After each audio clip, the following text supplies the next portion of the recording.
Hello friends, तुम्ही माझ्या last व्हिडिओला जो रिस्पॉन्स दिला त्यासाठी थँक्यू सो मच. तिथे मला बऱ्याच लोकांनी हा प्रश्न विचारला की पुष्पक नगरच का. तर ह्याचं उत्तर असं आहे की जेव्हा आम्ही डिसाईड केलं की आपल्याला आपलं घर घ्यायचं आहे, तेव्हा पहिली गोष्ट म्हणजे आम्ही लोकेशन्स डिसाईड केले की म्हणजे कुठल्या लोकेशनमध्ये आपण म्हणजे प्रॉपर्टीज एक्सप्लोअर करू शकू. त्यात आम्ही उल्वे पाहिला, पनवेल पाहिला, करंजडे पाहिला, आणखीन बरेच एक दोन ऑप्शन्स पाहिले लोकेशन वाईज. पण ना ते काही समजत नव्हते. म्हणजे प्रॉपर्टी रेट्स खूप जास्त होते, प्लस एक गोष्ट आम्ही रिअलाईज केली, ते रेट्स जास्त तर होतेच, प्लस प्लस ते इन्व्हेस्टमेंट पर्स्पेक्टिव्ह म्हणजे आम्हाला असं वाटलं की ना स्टॅग्नंट आहेत. म्हणजे तिथे इन्व्हेस्ट तर तुम्ही कराल आता, पण इन फ्युचर ते रेट्स म्हणजे तुमच्या प्रॉपर्टीचे व्हॅल्यू वाढेल, किती वाढेल हे काही सांगता येत नाही, कारण ते ऑलरेडी वाढलेले आहेत, एका लेवलपर्यंत पोचलेले आहेत. मग आम्ही ऑब्व्हियसली आता सगळ्यांनाच माहिती होतं की नवी मुंबई इंटरनॅशनल एअरपोर्ट होतोय.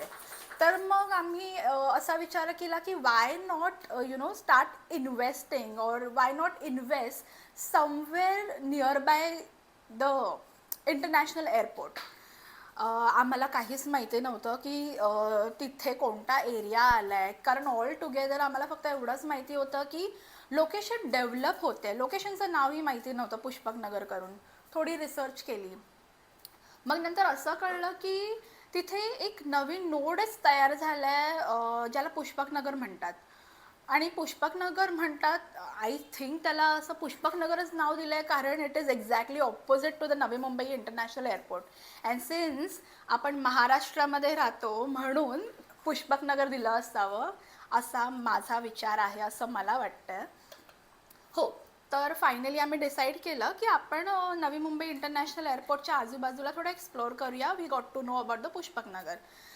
मी असं तर बोलत नाही की आम्ही एक दोन दिवसात हा डिसिजन घेतला की इथेच पुष्पक नगरमध्ये येऊन आम्हाला इन्व्हेस्ट करायचं नाही.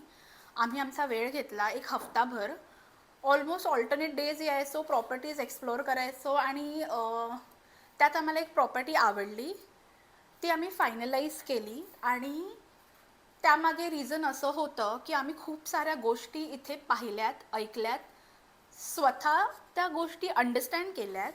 फर्स्ट थिंग म्हणजे आमचा एक पहिला क्रायटेरियावर टिकमार्क झाली होती की आम्हाला नवी मुंबई इंटरनॅशनल एअरपोर्ट जवळच कुठेतरी आमचं घर घ्यायचं आहे.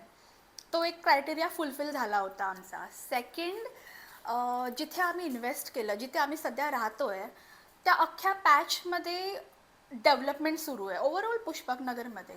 म्हणजे 5 स्टार प्रॉपर्टीज येत आहेत, डीमार्टचं कन्स्ट्रक्शन सुरू झालं आहे, आणि स्टेडियमचं म्हणजे मी प्लॉट पाहिला तिकडे की म्हणजे स्पोर्ट्स अकॅडमी और मे बी स्टेडियमचं तिकडे काहीतरी कन्स्ट्रक्शन सुरू होत होतं. आणि एज्युकेशनल हब होतं आहे इथे, खूप सारे प्लॉट्स पाडले आहेत स्कूल्स आणि कॉलेजेससाठी. दो त्याचं construction is steel under construction, आणि काही गोष्टी आता आणखीन अप्रुव्हल्स येत आहेत, काही गोष्टींचं अप्रुव्हल येतं आहे, कन्स्ट्रक्शन सुरू आहे. खूप साऱ्या गोष्टी आम्ही पाहिल्यात, आणि त्यानंतर एक गोष्ट लक्षात आली की दिस इज द फ्युचर, म्हणजे पुष्पक नगर हाच फ्युचर आहे.